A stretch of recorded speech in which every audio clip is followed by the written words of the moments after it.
What happens when the world's most controversial duchess sits across from one of America's sharpest journalists under the unblinking glare of live television? Anyone who thought Meghan Markle's earlier interviews were explosive had clearly never seen her go head-to-head with George Stephanopoulos. What began as polite conversation would unravel into open hostility, leaving millions of viewers stunned and wondering whether the Duchess had finally met her match.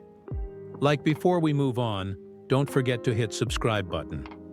The morning sun streamed through the towering glass windows of the Good Morning America studio, casting gold across the sleek set. Coffee mugs were neatly arranged on the table, cameras hummed with quiet anticipation, and the Manhattan skyline glowed behind them like a painted backdrop.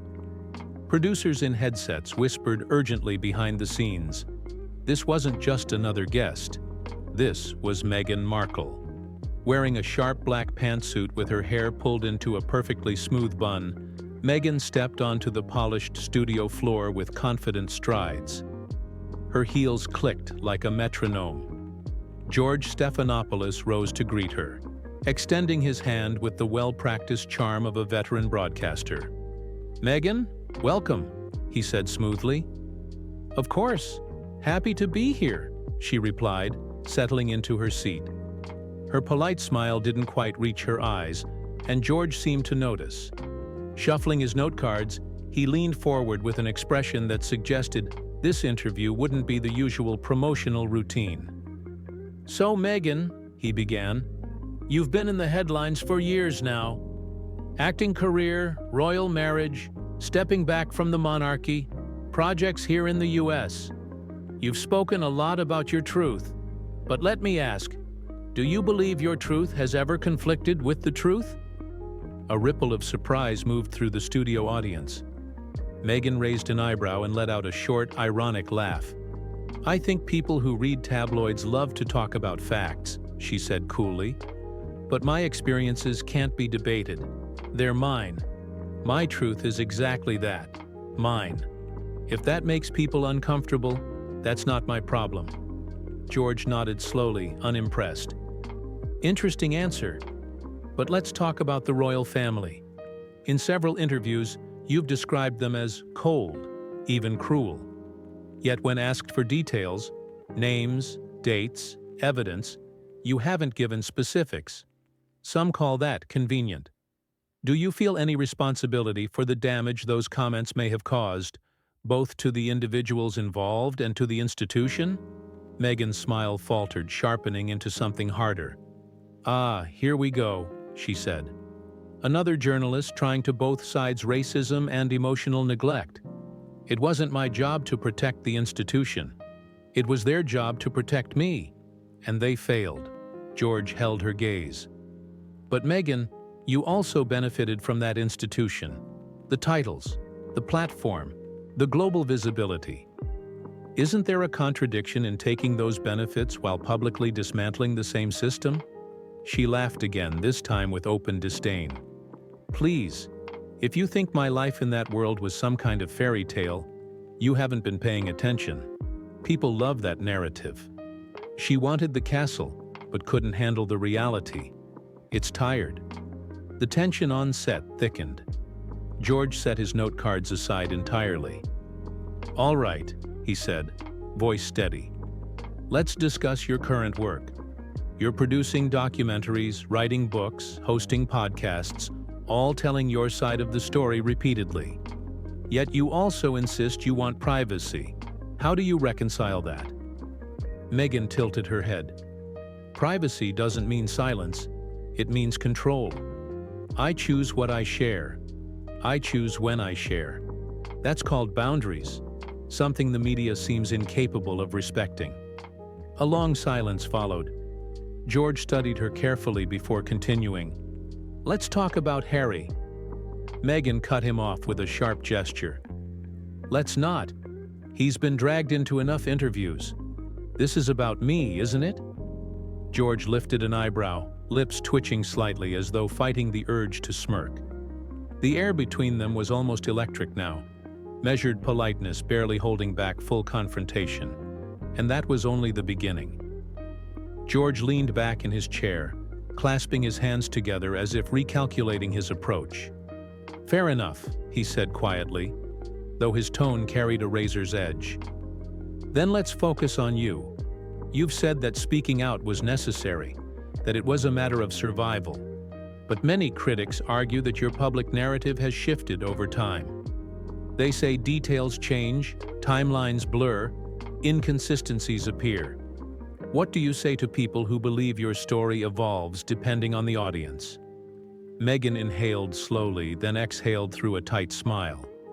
"I say those people haven't lived my life. Trauma isn't linear. Memory isn't linear. Healing isn't linear. If someone expects my experiences to fit neatly into a spreadsheet that says more about them than me..." George nodded, but the skepticism in his eyes was unmistakable. "But you can understand why some viewers feel confused. When the details change, so does the public's trust." Meghan stiffened. "Trust? The public never gave me trust to begin with. They made up their minds about me before I even opened my mouth. The moment I married into that family, the narrative was written for me." "And you're rewriting it now," George countered softly. Meghan held his gaze, defiant but visibly annoyed.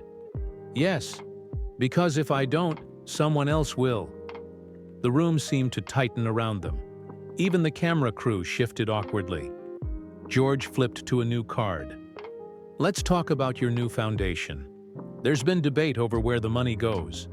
Some say the transparency isn't what it should be. A few watchdog groups have called certain filings unclear. Care to address that?" Meghan's jaw tightened. "That's misinformation. Our foundation supports mental health initiatives, women's empowerment, and community outreach. Everything is documented.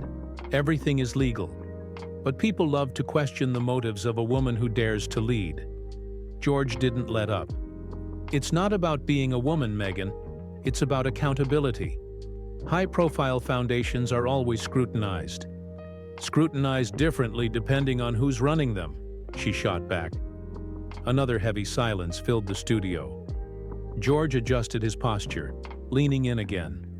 "Can you see how someone watching might get the impression that you're deflecting legitimate criticism by framing everything as an attack?" Meghan's eyes narrowed. "What I see is a journalist pushing a narrative that fits what people want to believe. And I'm telling you, people have the wrong idea about me." "Then help them understand," George replied, hands open in a gesture of invitation. "Tell them what they're missing. What do you want people to know about you that they consistently get wrong?" Meghan paused. For the first time, her expression softened, not into warmth but into a kind of weary frustration. "That I never wanted any of this," she said quietly. "I didn't chase fame. I didn't chase drama. I wanted a peaceful life, a family, work that mattered. But every step I took, someone was twisting it, weaponizing it, turning it into spectacle." George's voice lowered. "Then why come on national television? Why do documentaries, memoirs, podcasts? Why stay in the limelight?" Her eyes flashed. "Because disappearing doesn't make the lies disappear. Because telling my story is the only control I have left. And because people keep asking for interviews like this." George sat back, absorbing her words, but not accepting them. "Some would say you're doing more than telling your story. They'd say you're shaping it to maintain relevance. You've been accused of exaggeration, omission, even fabrication." Meghan laughed, but there was no humor in it. "People said the same about Diana. They say it about anyone who breaks the royal silence." "This isn't about Diana," George said sharply. "This is about you." "Exactly," Meghan shot back. "But everyone insists on comparing us." The temperature in the room seemed to spike. George took a breath, pressing forward. "Let's address something that's been trending online. Many viewers feel that your tone, the defensiveness, the hostility, creates the very criticism you say you're trying to escape. Do you think there's any truth to that?" Meghan crossed her arms. "I think people mistake boundaries for hostility.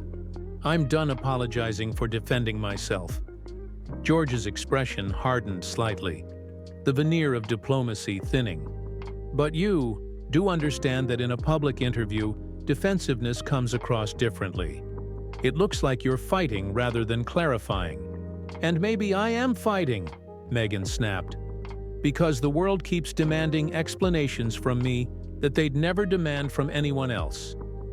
Another wave of tension swept across the studio. Even the live audience seemed afraid to breathe. George glanced at the camera, then turned back to her. Meghan, if you could go back, if you could rewrite the story, make different decisions, would you? Meghan blinked slowly, her expression unreadable. No, she finally said. Because every choice I made was forced by circumstances I didn't create. The only thing I'd change is how long I stayed silent. George set down his final card. Then let me ask you this, and answer however you choose.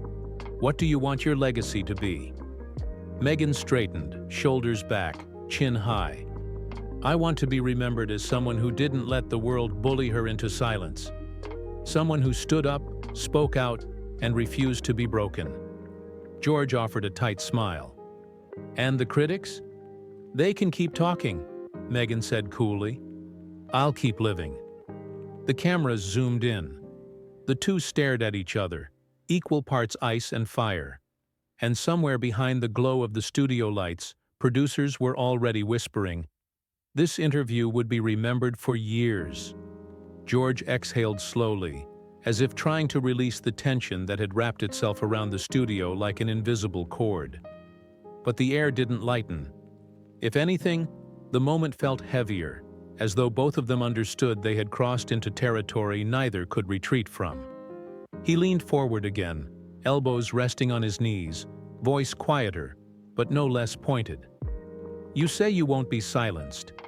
Yet some people believe you're creating a narrative where criticism equals persecution. Do you see any difference between legitimate questions and personal attacks? Meghan's jaw tensed, her eyes narrowing just slightly. Of course there's a difference. But too often those legitimate questions are dressed-up accusations. They're traps. They're framed to discredit, not to understand. George studied her. Is that what you think I'm doing? Meghan didn't hesitate.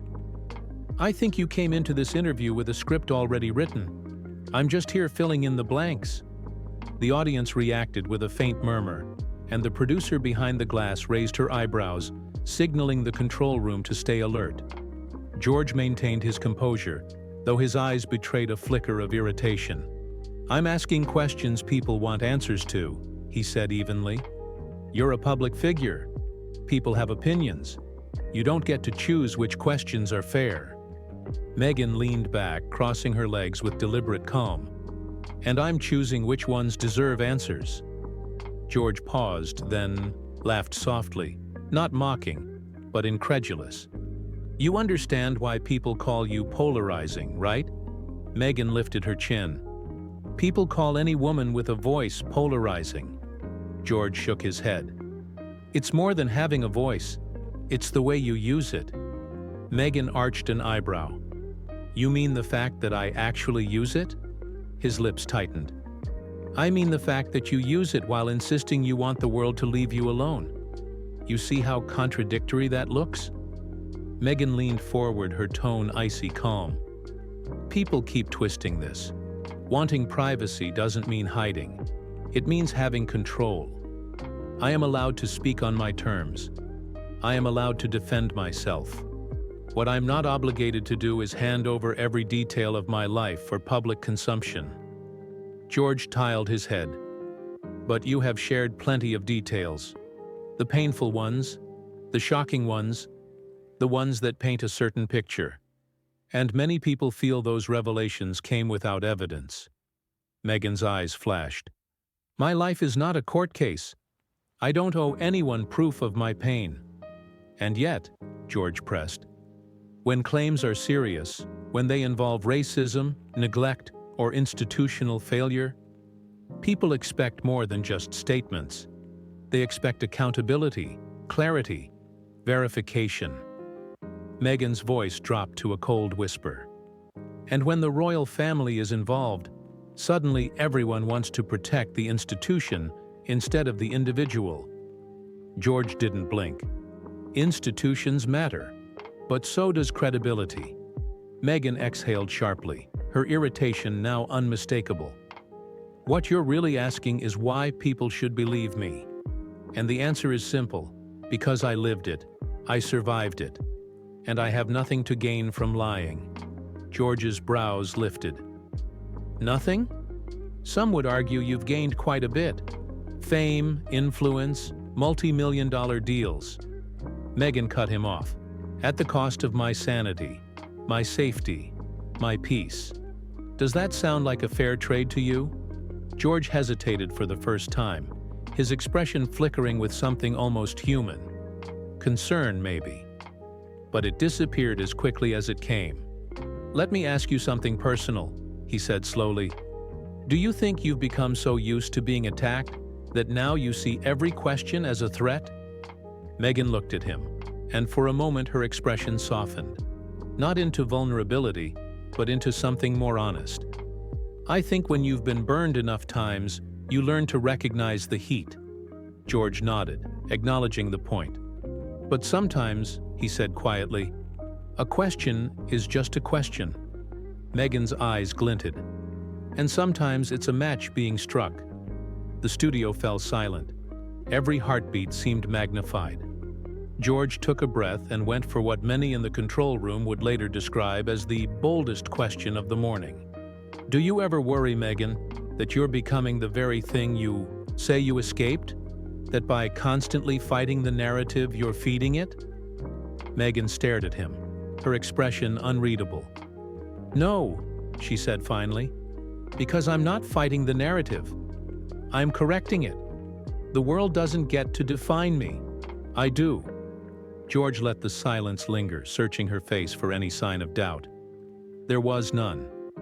After a long moment, he sat back, folding his notes together. Well, he said quietly, I think our viewers will have a lot to say about this interview. Meghan gave a small, unbothered smile. They always do. George nodded. And I suppose you'll have more to say, too. When I choose to, Meghan replied. The cameras zoomed in as the producer counted down to commercial break. 5, 4, 3, 2. The last thing the audience saw was the two of them locked in a stare, Meghan unbroken, George unshaken, as the screen faded to black. This interview wasn't over, not even close. If you want the next continuation, where producers react, social media explodes, and Meghan and George have a private off-camera exchange, just tell me.